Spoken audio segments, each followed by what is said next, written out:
Então, nós chegamos a dezembro, né, irmãos? E a irmã Luane,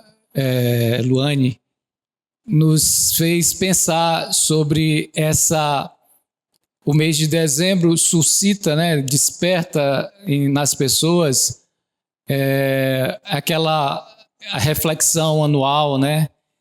Talvez a aproximação com o período de Natal também, né? As pessoas passam o ano todo grosseiras, rudes, aí quando chega o espírito de Natal, né, invade o coração dessas pessoas, de repente elas ficam amáveis, caridosas, começam a fazer doações, enfim.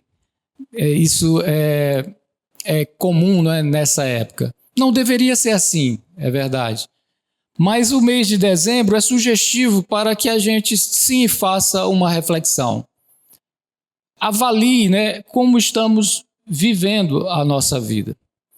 E eu queria, então, nessa noite, pensar sobre lições que um velhinho de 120 anos nos traz no Salmo 90. Digo velhinho porque o Salmo 90 é o único salmo da Bíblia escrito por Moisés. Para quem não sabe, uma curiosidade aí, né? E se, sendo Moisés, portanto, o autor desse salmo, o Salmo 90, certamente é o mais antigo salmo registrado. Dos salmos que fazem parte do Saltério, ou seja, do livro que tem 150 salmos, este deve ter sido o primeiro a ser escrito. E foi provavelmente escrito quando Moisés estava prestes a entrar na terra prometida, já nos seus 120 anos, né? Moisés, diz o texto lá de Deuteronômio, que Moisés morreu com 120 anos e complementa dizendo assim: não perdeu a visão e ainda tinha todas as suas forças preservadas. Então deve ter sido uma vida boa, né? De certa forma, boa que eu digo sem muita doença, né? E aí no Salmo 90, no versículo 12, ele faz uma oração. Na verdade, o Salmo 90 é uma peça poética, né? Vamos usar essa expressão, em forma de oração. E nela, no versículo 12, ele faz um pedido. Como nós fazemos aqui, oramos, iniciamos às vezes as nossas orações, dizendo: Senhor, louvado seja o teu nome para todo sempre, porque tu és a minha fortaleza, o meu socorro bem presente na tribulação. E aí depois, Senhor, mas eu quero te pedir uma coisa. Aí pedimos pela nossa saúde, pedimos pela nossa família, pedimos por as nossas necessidades. Então o versículo 12 é um pedido dentro da oração do poema orado, né, de Moisés. Diz assim, está exposto aqui, né, na Nova Versão Internacional: ensina-nos a contar os nossos dias para que o nosso coração alcance sabedoria. Na minha versão diz assim: ensina-nos a contar os nossos dias para que o nosso coração alcance sabedoria. A Nova Versão Internacional. Vamos orar, irmãos. Pai querido, edifica-nos, ó Pai, com a Tua palavra nessa noite, para sairmos daqui fortalecidos, dispostos a viver, ó Deus, a vida sabiamente, aproveitando cada momento. Em nome de Jesus, nós oramos. Amém. Irmãos, tem um livro escrito em inglês, mas foi traduzido para o português, de Mark Levy. Não sei quem já leu. O título do livro é E se fosse verdade? Nesse livro, ele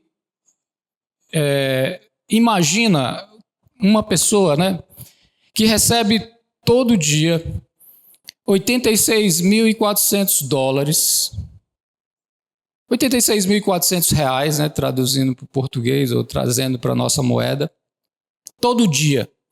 E ele precisa utilizar esses 86.400 reais durante as 24 horas, porque quando dá meia-noite, se ele não gastou, vamos dizer que ele tenha gastado 50 mil reais e deixou os outros 34 lá, ele vai ser tirado dele, ele não fica saldo para o dia seguinte. Se fosse verdade, o que você faria? Eu diria, vou gastar tudo. Alguém diz, mas gastar 86.400 reais todo dia, né? Eu disse, não, nem que eu desse para alguém e saísse jogando dinheiro na rua, mas eu não ia deixar o banco subtrair, né, o saldo sem usá-lo. Ele usa de uma metáfora. Todos nós recebemos 86.400 segundos. Todos os dias. É o tempo. A gente até diz assim, que tem uma frase que tempo é ouro, né? O tempo é dinheiro, né? E desperdiçar o tempo não é sábio. Mas evidentemente quando a gente fala sobre desperdiçar o tempo, a gente está dizendo assim, se a gente não usá-lo de maneira que eu ganhe dinheiro, que eu seja lucrativo na minha vida, eu não aproveitei bem o tempo. Essa é a ideia do mundo, mas não é isso que Moisés está falando aqui, ou não é essa maneira que Moisés está pedindo que Deus o ensine, porque ele está fazendo uma oração a Deus, Pai, pedindo para que ele ensine a ele, mas veja que não é uma oração individual, não é um pedido para ele, é um pedido para alguém que está ouvindo, ou para um grupo de pessoas que está ouvindo, e nós sabemos quem são eles. É o povo que estava em peregrinação durante todo o deserto. E todos nós sabemos que esse povo que peregrinou durante todo o deserto, aqueles que conheceram Moisés, ainda com ao longo dos seus 70, 80 anos, porque Moisés tem 3 fases na vida. 3 fases de 40 anos. Durante os 40 primeiros anos da vida dele, ele viveu no palácio no Egito. Ele foi educado e recebeu todos os privilégios de um príncipe. Ele foi educado pela filha de Faraó. Sobreviveu, né? E foi educado, cuidado pela filha de Faraó. Mas, intempestivamente, quando ele reconhece-se como um hebreu, né? Ele então vê um egípcio maltratando o judeu, e aí ele pega e mata esse egípcio e ele foge. E aí ele vai passar 40 dias, eu vou usar a expressão, exilado, nas terras de Midian. É lá que ele conhece sua mulher, vive com Jetro, não sei o quê, e lá ele constitui família. Então, quando ele se encontra com Deus na sarça ardente e Deus manifesta qual é o propósito de Deus para a vida dele, ele já está com 80 anos para que ele regresse até o Egito. Aí ele vai passar agora 48 anos, ou melhor, 40 anos, entre a saída do Egito e a entrada na Terra Prometida. Ele não entra na Terra Prometida. Então, a vida de Moisés tem 3 ciclos, ele vê 3 gerações. E aí ele olha para aquele povo e ele vai vendo aquele povo morrendo. Aquela geração que saiu com ele do Egito vai perecendo no deserto. E ele então começa a perceber que uma nova geração é que vai herdar aquela terra. Ele compreende aquela situação, aquele momento, e aí ele olha para aquele povo e diz: ensina-nos a contar os nossos dias para que alcancemos um coração sábio, para que tenhamos sabedoria para viver. Ele está pedindo para aquilo que nós até cantamos: precisamos saber viver. É isso. Mas aquele povo que pereceu no deserto não soube viver. E eles pereceram, diz a palavra de Deus, por incredulidade. Porque viram todas as obras portentosas que Deus fez, desde as pragas do Egito até mantê-los no deserto, sustentando diariamente com água e pão, o maná que caía todo dia, e aquele povo não cria em Deus, e todos os momentos que tinham, todas as dificuldades que tinham, começavam a murmurar, a reclamar, e começavam a procurar outros deuses para poderem servir. Então Moisés viveu esse tempo todo olhando para aquela situação, e aí ele vai pedir para que Deus dê sabedoria ou ensine as pessoas a viverem. Todos nós precisamos orar desta forma. Nós não sabemos como viver. Falo por mim, evidentemente que alguém aqui pode achar que eu não me arrependo de nada na vida, nunca perdi tempo na vida. Você talvez seja uma exceção. Muitas das decisões que nós tomamos em nossas vidas mostram-se equivocadas, e muitas delas são tomadas sem que a gente pergunte a Deus se precisamos ou se deveríamos tomar essas decisões. Normalmente no final do ano a gente olha para as nossas promessas, os nossos projetos, aquilo que nós pensávamos lá em janeiro, né? E aí a gente diz, o que eu consegui concluir? O que eu consegui alcançar? E às vezes a gente diz assim, perdi muito tempo e não alcancei nada do que eu tinha planejado. Isso é muito comum. Aí a gente abre um novo ciclo de 365 dias, às vezes com as mesmas promessas, com os mesmos projetos, e ao final de 2025 chega à mesma conclusão. Então, a cada ano que se encerra, nós somos, de certa forma, levados a essa reflexão. É um momento oportuno, sim. Dezembro, eu, sendo muito racional, diria, é um mês como outro qualquer, mas é marcado como o fim de um ciclo de 365 dias e 6 horas, né? E então, podemos sim usar desse mês ou nessa ocasião de um tempo de reflexão, mas podemos fazer isso todos os dias. Talvez seja bem mais sábio. Então eu quero encorajar os irmãos nesta noite, aqueles que estão aqui, a fazer essa reflexão. Você tem vivido sabiamente, agradando a Deus? Essa é a oração de Moisés no versículo 12. Ensina-nos a contar os nossos dias para que alcancemos um coração sábio. É um pedido de oração pelo povo. Ele está incluído, mas ele sabe que ele não tem muito tempo. E esse pedido é baseado na experiência de Moisés. Antes do pedido que ele faz aqui no versículo 12, ele escreve, né, poeticamente, essa oração que traz grandes e muitas lições que ele aprendeu ao longo dos 120, eu vou dizer 118, tá? Porque provavelmente ele tinha peregrinado 38 anos, que é o tempo que a Bíblia aponta antes de atravessar o Val de Jaboque, e quando ele sobe no Sinai, o Senhor olha para toda a terra e avista o que vocês vão herdar, mas tu não vais entrar. Então, ele deve ter vivido os seus últimos anos, e nesses últimos anos da vida dele, aquilo que ele aprendeu ao longo dessa caminhada, ele coloca num papel. E assim, eu queria que os irmãos valorizassem isso. Primeiro porque a palavra é inspirada por Deus. Moisés traz uma experiência pessoal, um salmo escrito por ele, um poema escrito por ele, mas iluminado ou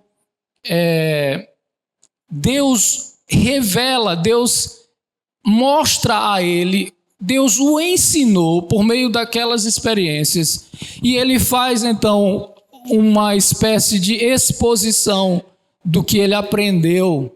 Então o próprio Deus está interessado que a gente compreenda como viver de maneira sábia. Então eu quero seguir o próprio Salmo. A primeira coisa é o versículo 1 e 2. Note como é que ele começa esse poema oração. Senhor, tu és o nosso refúgio, versículo 1, sempre, de geração em geração. Antes de nascerem os montes e de criares a terra e o mundo, de eternidade a eternidade, tu és Deus. Que lição aprende aqui Moisés que traz para nós? A primeira é que Deus é segurança e é descanso para qualquer geração, para qualquer circunstância, para qualquer lugar. Por que a gente pode concluir isso? Veja que ao longo da peregrinação daquele povo, os 40 anos que eles passaram caminhando pelo deserto, eles passaram por muitas privações.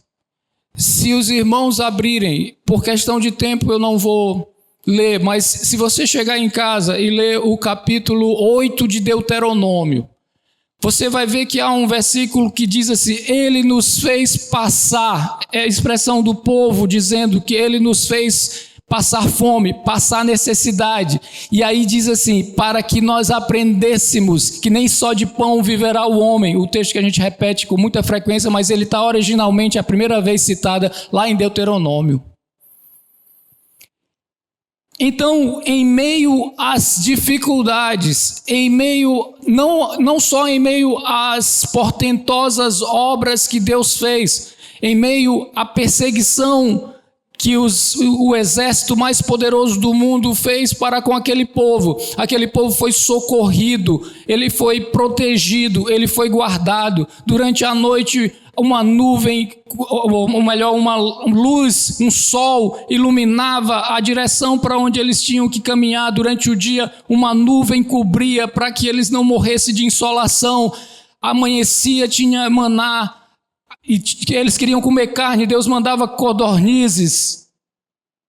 Em meio às dificuldades, em meio às limitações tecnológicas, em meio à perseguição, Deus é segurança, Deus é refúgio, diz o texto. Senhor, tu és o nosso refúgio, sempre, de geração em geração. Então eu quero lhe dizer uma coisa: o Deus do passado é o de hoje e o será eternamente. Ele diz isso aqui: de eternidade a eternidade tu és Deus. Os 120 anos vividos por Moisés fez com que ele percebesse que estive no palácio, estive exilado e agora peregrino por esse deserto com esse povo, e Deus tem sido o nosso refúgio. Isso não implica dizer que ele não passou por nenhuma dificuldade, ao contrário. Mas em meio à dificuldade, ele tinha uma certeza, e é essa certeza que aquele que tem Cristo Jesus em seu coração pode ter: eu estou com Jesus, ou Jesus está comigo. Ele é o refúgio verdadeiro. Moisés experimentou algo que nenhum homem experimentou. Diz que ele tinha um relacionamento com Deus, e o próprio Deus diz isso recriminando Miriam e Arão, que estavam reclamando, achando que Moisés estava usurpando ou tomando para si o direito de somente ele falar com Deus.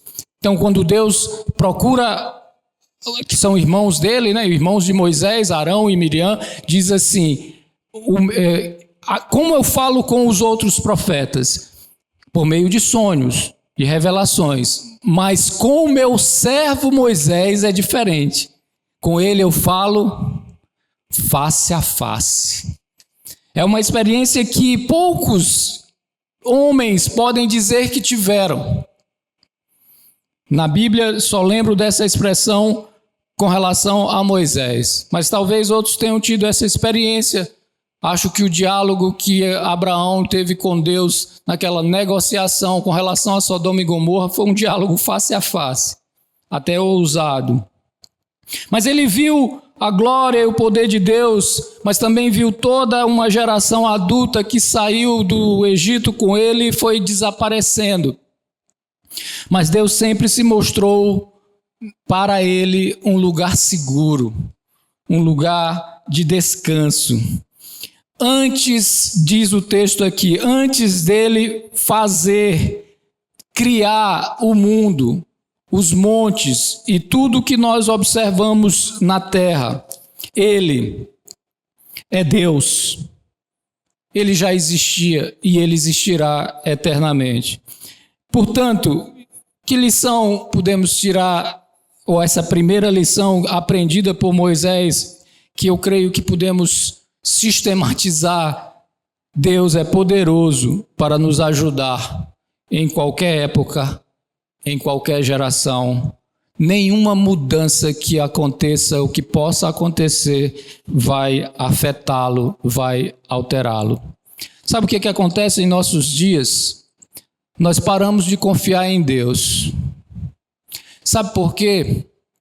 Porque nós transportamos a nossa confiança para a medicina.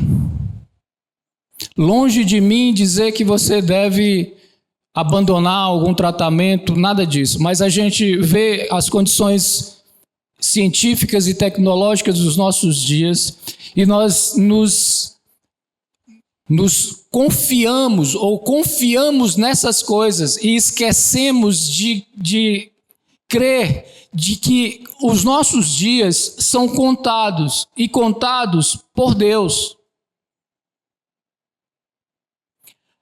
Nós confiamos na segurança que nós instalamos em nossa casa. Botamos câmeras, sensores, pagamos para uma empresa de segurança passar frequentemente em nosso condomínio. Nos mudamos para condomínios fechados e achamos que estamos seguros. Aí, de repente, toda a nossa segurança vai por água abaixo. E assim, são dois exemplos que eu diria, nós confiamos em nossa capacidade de ir no Google ou nos sites de pesquisa e fazermos toda a pesquisa e tudo o que a gente precisa para estudar. E negligenciamos ou não pedimos mais para que Deus ilumine a nossa compreensão para entendermos aquilo que nós estamos estudando. Isso vale até para a pregação, até para as mensagens. Elas são pinçadas de vários lugares e não há mais a dependência do Espírito de Deus revelando a sua palavra aos nossos corações. Deus é segurança e descanso para qualquer situação. Mas ele segue na sua experiência de vida, no versículo 3, dizendo assim: fazes os homens voltarem ao pó, dizendo, retornem ao pó, seres humanos. Ele está se referindo a Deus. Deus faz os homens voltarem ao pó, dizendo, retornem ao pó, seres humanos. De fato, versículo 4, 1000 anos para ti são como um dia de ontem que passou, como as horas da noite.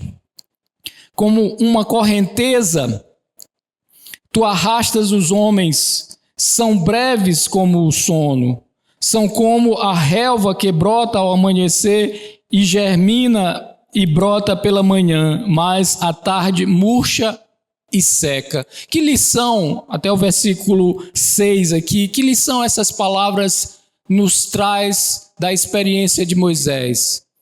A mim me parece que ele está dizendo, a vida humana é breve e frágil. tu fazes os homens voltarem ao pó. Nós somos como ou melhor, a força dele é como uma correnteza, tu arrastas os homens, são breves como o sono. São como relva que brota ao amanhecer, breve, rápida. Nós pensamos que vivemos muito tempo. 120 anos é um bom tempo. É um sono para a eternidade. Mesmo que a gente viva 120 anos, o que seria já quase um recorde, né? Não sei se o homem mais velho do mundo tem essa idade, a pessoa mais velha do mundo, mas ainda que vivamos 120 anos, 125 anos, é um sopro, é apenas uma relva que nasce. Então, depois que nasce e murcha, logo depois que ele fala, então, dessa segurança e dessa fortaleza e desse descanso que é Deus, ele contrasta a fragilidade, né? Ele contrasta, então, essa eternidade, essa segurança que é Deus, a segurança divina, com a brevidade e a fragilidade humana. Alguns de nós, e eu entendo, porque eu já pensei assim, achamos que nunca vamos envelhecer. E alguns só começam a se preocupar com a vida, vamos dizer assim, quando envelhecem. Perderam uma oportunidade, vamos dizer assim, de viverem sabiamente.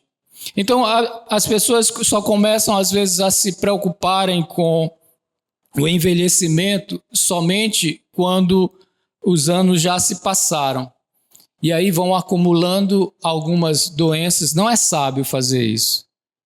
Simplesmente acumulando algumas doenças, simplesmente porque durante a sua fase de infância, adolescência e juventude e a fase adulta, não se preocupou em se alimentar bem, em fazer atividades físicas, em manter uma rotina saudável. Eu lembro-me que quando eu comecei a trabalhar, eu sou professor, para quem não sabe, né? E trabalhei numa escola particular e a dona da escola chegou para mim uma vez e disse assim: eu percebo que você passa muito tempo aqui na escola. Hoje chama-se workaholic, né? Estou pronunciando certo? Aquelas pessoas viciadas em trabalho. Só descobri isso, na verdade aquilo me chamou a atenção, né? Mas eu fui corrigindo ao longo do tempo. Tento hoje conciliar as duas coisas, fazendo até academia. Enfim, mas esse exemplo que eu estou dando é um exemplo para o nosso físico, é verdade, para a nossa vida em termos biológicos, em termos de corpo. Mas precisamos pensar também no que nós fazemos que pode comprometer a vida espiritual. E é especificamente sobre isso que Moisés está falando. É sobre essa experiência que ele está dizendo. A vida é breve. Então, as pessoas que acham que nunca vão envelhecer, né? Então, lembre-se da recomendação do pregador, né, que está lá em Eclesiastes. Lembra-te do teu Criador nos dias da tua mocidade, antes que venham os maus dias dos quais você vai dizer, não tenho nele prazer. Meu pai disse que a minha bisavó, minha bisavó já faleceu, mas ela, quando alguém perguntava para ela, como a senhora está? Ela disse, meu filho, não pergunte como eu estou, pergunte o que dói. E aí meu pai hoje, já com 83 anos, diz assim, eu já entendo o que é isso. Pergunte o que dói.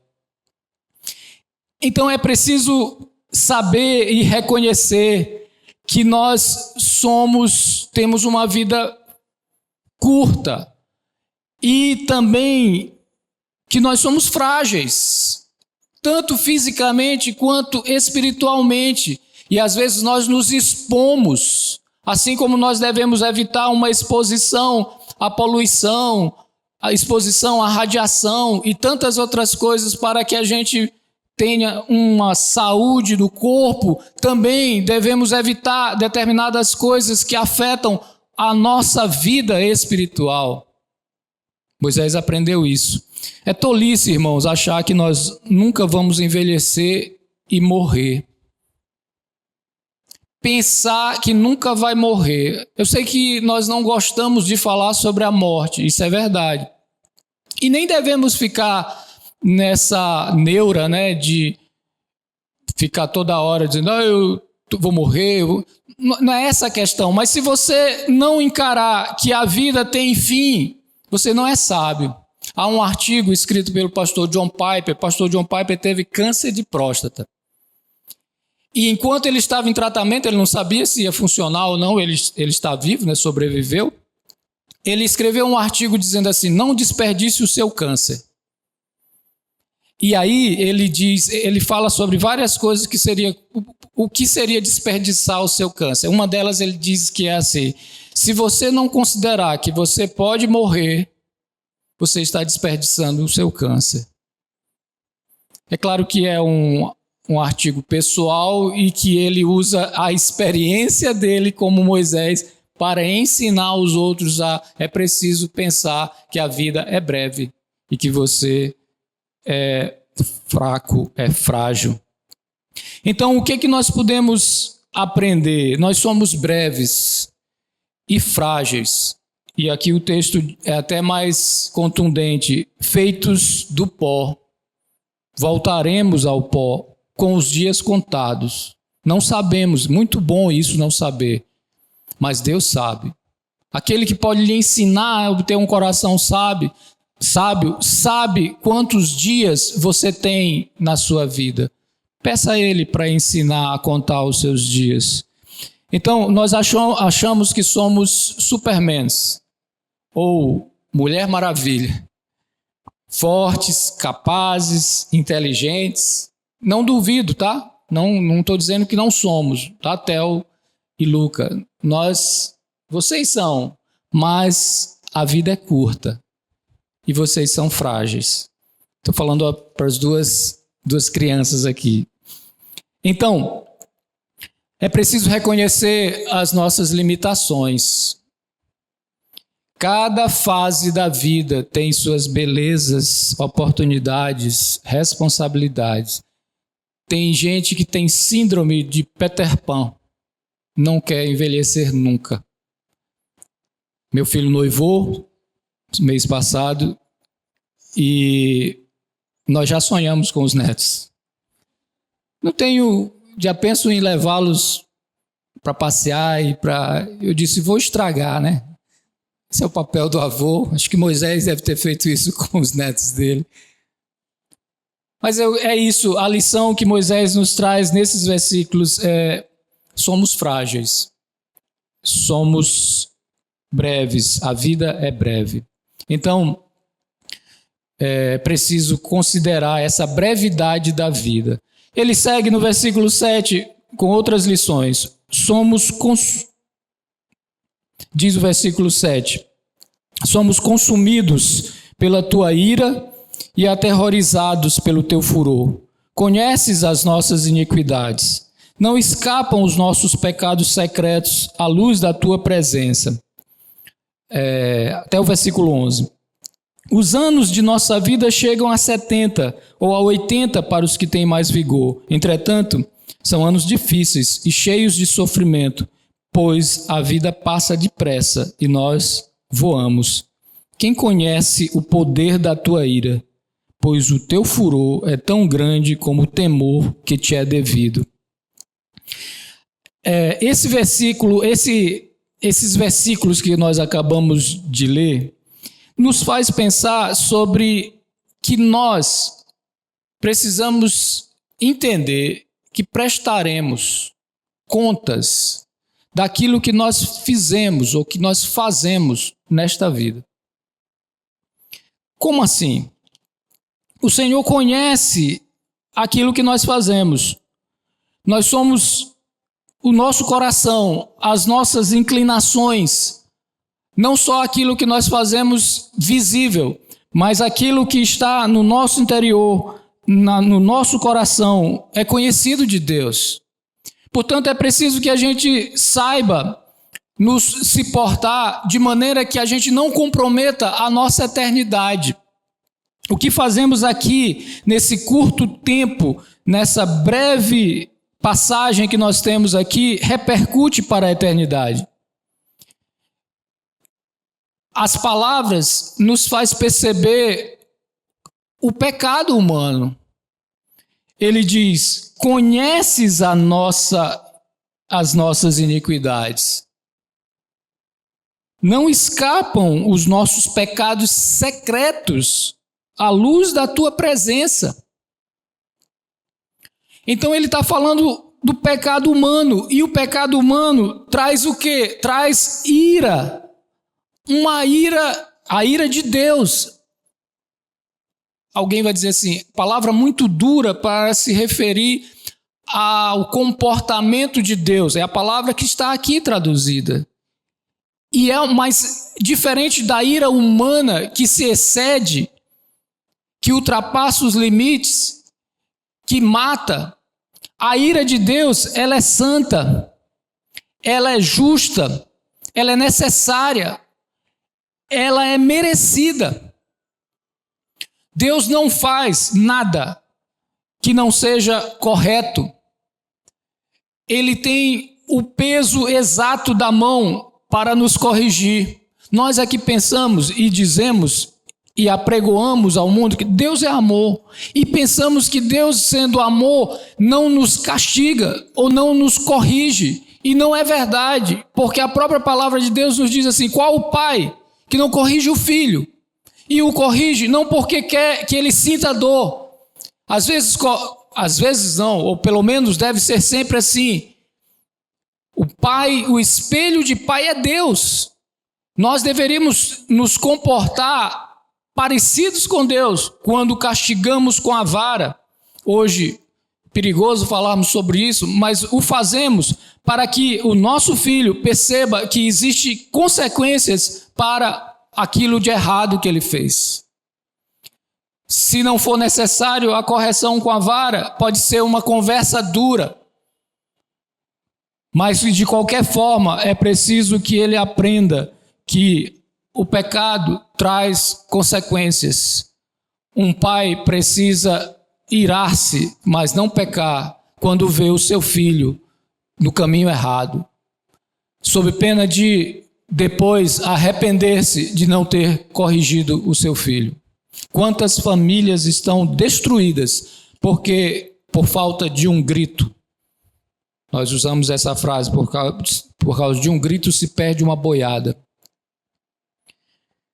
Então, não é só pelos pecados óbvios que está na vista, que são observáveis, mas até o íntimo do nosso coração. E aí o versículo 11, ele pergunta assim: quem conhece o poder da tua ira? Quem conhece o poder da tua ira? Moisés era um homem que conhecia Deus melhor do que qualquer um de nós. Ele experimentou a visão da glória de Deus.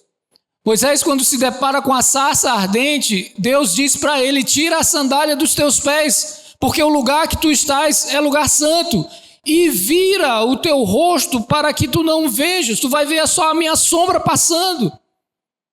Mas ele diz que experimentou também o castigo de Deus pelo seu pecado. Eu queria que a André, não sei se descarregou, me ajudasse colocando o texto de Números 20, 12, porque vai mostrar exatamente por que Moisés não entrou na terra prometida. O Senhor, porém, disse a Moisés e a Arão: como vocês não confiaram em mim para me santificar à vista dos israelitas, não conduzirão esta comunidade para a terra que eu dou a vocês. Esse Moisés, que viu toda a glória de Deus, que conduziu durante 38 anos e alguns meses aquele povo, não teve o privilégio de entrar na terra prometida. Por quê? Porque Deus disse para que ele agisse de uma forma diante de uma rocha, e ele não levou a sério a palavra de Deus e desobedeceu a Deus. Ao invés de tocar, bateu na rocha. Não é o fato da raiva ou da força com que ele bateu, é porque ele não levou a sério a santidade de Deus. Deus é distinto de qualquer um outro, e aquilo que ele fala não pode ser questionado, porque ele é a autoridade máxima. Pode soar duro aos nossos ouvidos, mas Deus não é homem para ser questionado. A sua santidade é distinta. Santo é algo separado, absolutamente distinto de tudo e de todos. Nós podemos até ter alguma coisa santa, mas ela não se compara à santidade de Deus. E Moisés, não, mesmo conhecendo Deus, não deu crédito, não levou a sério a sua palavra. E isso é uma lição para todos nós. Leve a sério a palavra de Deus na sua vida. Então, o que ele está nos ensinando é que o castigo de Deus vem quando agimos de maneira incorreta. Nós precisamos pensar e investir na eternidade. Então ele segue no versículo 12 que nós lemos, já lemos ele, ensina-nos.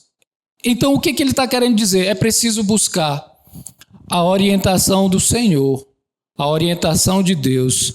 Só Deus sabe quantos dias temos. Ele é o professor, é Deus que ensina. É Ele que aprova e desaprova, ou Ele que assina o diploma final depois da vida e da realização, das realizações que fizemos aqui. Ele é que nos ajuda a não desperdiçar o tempo. E aqui eu quero dizer que não desperdiçar o tempo é não fazer nada. Quando eu digo não fazer nada, tem pessoas que dizem assim: estou matando o tempo, dormindo excessivamente. Ou quando você não dá uma palavra de encorajamento a ninguém, quando você não aproveita as oportunidades de anunciar a mensagem de salvação, no sentido espiritual, isso é perda de tempo. Você está desperdiçando o seu tempo, está seguindo num caminho que você diz assim: eu estou curtindo a vida adoidado, eu estou aproveitando tudo que a vida me oferece. Isso não é sábio. Porque viver dissolutamente não agrada a Deus, porque Ele orienta pela sua palavra, Ele ensina pela sua palavra aquilo que nós devemos fazer. Ele ensina como devemos corrigir os nossos filhos, Ele ensina como nós devemos agir diante de situações quando somos traídos, quando somos diante de corrupções, de tentações, de tudo isso. É na sua palavra, e quando ele diz assim, ensina-nos, está aqui na sua palavra como aprendermos. Ele nos deixou um livro escrito sobre as suas intenções. As aulas de Deus têm como propósito, ou está lá no objetivo da aula, obter sabedoria. O temor do Senhor, diz o livro de Provérbios, é o princípio, é o início da sabedoria. Versículos de 13 a 16. Volta-te, Senhor. Até quando será assim? Tem compaixão dos teus servos. Satisfaz-nos pela manhã com o teu amor leal, e todos os nossos dias cantaremos felizes. Dá-nos alegria pelo tempo que nos afligistes, pelos anos em que tanto sofremos. Sejam manifestos os teus feitos aos teus servos e aos filhos deles o teu esplendor. O que nós podemos aprender nesses versículos de 3 a 16? Que é necessário arrependimento. Ele começa pedindo... É como se, assim como termina a noite, né? Ele pede imediatamente, pela manhã, de madrugada, satisfaz-nos. Volta-te, Senhor. Primeiro no versículo 13. Até quando serás assim? Até quando viveremos nesse temor da tua ira? E aí ele diz: volta-te, Senhor. Até quando será assim? Tem compaixão dos teus servos. Satisfaz-nos pela manhã.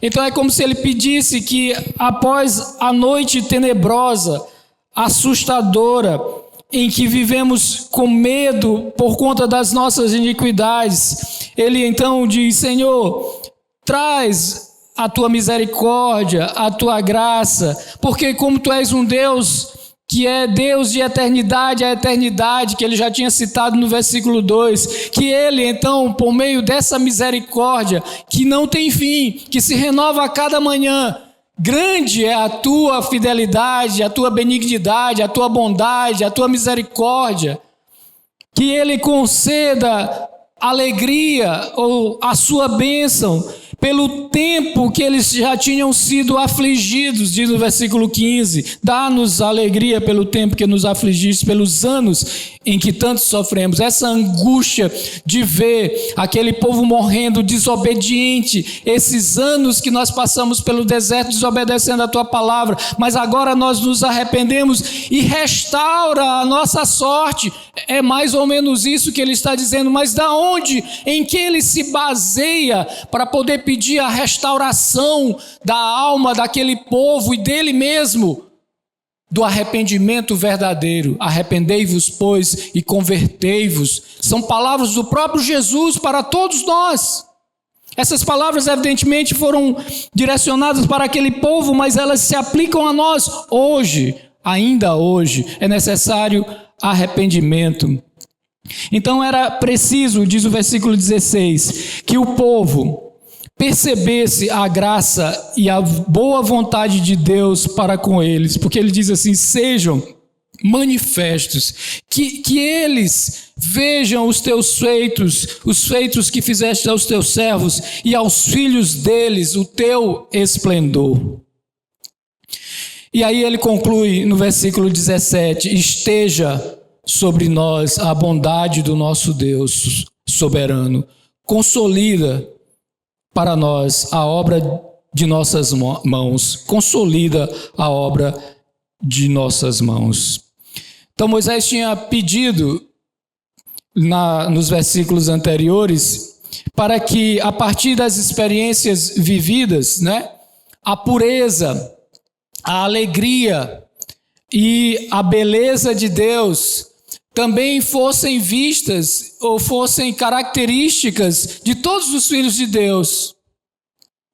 E agora ele ora pedindo que nada impedisse a conclusão da obra da obra de Deus. Consolida essa obra, confirma, Senhor, essa obra. O que ele está pedindo? Senhor, estabelece-nos em Canaã.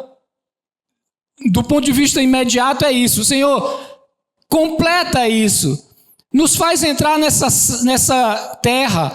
Nos estabelece nessa terra. E consolida aquilo que nós estamos fazendo. Mas para nós isso implica: Senhor, conclui a obra que tu estás fazendo na minha vida. E me leva à eternidade para gozar eternamente da tua presença. A terra prometida era apenas uma imagem daquilo que esperava o povo na eternidade. Então ele está pedindo que Deus complete a sua obra em nós para que a gente experimente o céu. Mas as lições aprendidas neste salmo, da vida e da experiência de Moisés, nos ajuda a termos uma vida mais produtiva no sentido espiritual. Se você quiser obter um coração sábio, reconheça que Deus é segurança e descanso para a sua vida. Reconheça que a vida humana é breve e frágil. Também reconheça que Deus conhece o seu interior e que você vai prestar contas a Ele pelo que você está fazendo, já fez e vai fazer. Busque a orientação de Deus para as decisões que você precisa tomar. Arrependa-se por aquilo que você já fez e peça que Deus conclua a obra que está fazendo em sua vida. Que Deus em Cristo Jesus nos abençoe.